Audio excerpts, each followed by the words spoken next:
Here to break things down is Loop Capital Markets Managing Director Alan Gould. Has a buy rating, a target of 13.25. We were just chatting about it during the break. You want to explain the Brazilian thing first? Sure. So there was a Brazilian tax issue. It had been disclosed in previous 10Ks and 10Qs. It didn't seem like a big deal.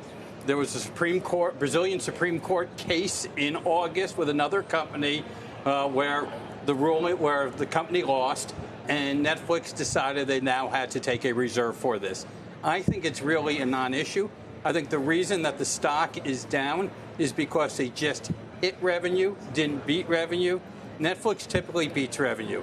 Content was great this quarter. They knew they had great content, then throw on top of that K-pop Demon Hunters. But remember, their half-year engagement report, they put out 16,000 titles every 6 months. So no one title is really going to make a huge difference here.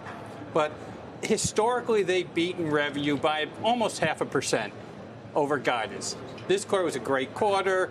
The Nielsen data on the gauge was strong, showing their market share. The BARB data in the UK, their market share was strong, and they just hit the number. So I think the street was, A, little bit frustrated that they didn't beat. The whisper number was higher. And B, I think that the commentary on the potential Warner Brothers discovery, Ted was a lot more nuanced, Ted Sarandos, than Greg Peters was a week ago at the Bloomberg conference. So I think those are the two issues driving the stock. Yeah, we used Sarandos's comments earlier, Alan. You know, from your perspective, I mean, again, I can give you my reporting, which is, well, the studio and the library certainly would be of value to Netflix. Not clear what they would actually do with the HBO service, which, by the way, also would represent an antitrust issue, potentially putting 1 and 3 together. Your thoughts? I absolutely agree with that. I mean, the HBO, they love the library, the great shows, The Sopranos, and all the classic great HBO library shows. But what are they going to do with that service? You know, you can't sell it to anyone if they keep the library. They don't have the content for it. Do they just buy it and close it down? And of course, there's also some commitments to the cable operators because HBO still runs a cable service. So how much would it cost to get out of that? Yeah, and then of course Ted said we have no interest in the traditional linear network. Yeah, which they wouldn't be buying under this scenario. Not an issue. No. Yeah. So your preference would be that they don't move on it? I don't think Netflix is going to buy it. Listen, it's their fiduciary responsibility to look at any deal that comes up and make sense. But I don't. The deal is not as important or as necessary for Netflix as it would be for Paramount or even your parent company, Comcast.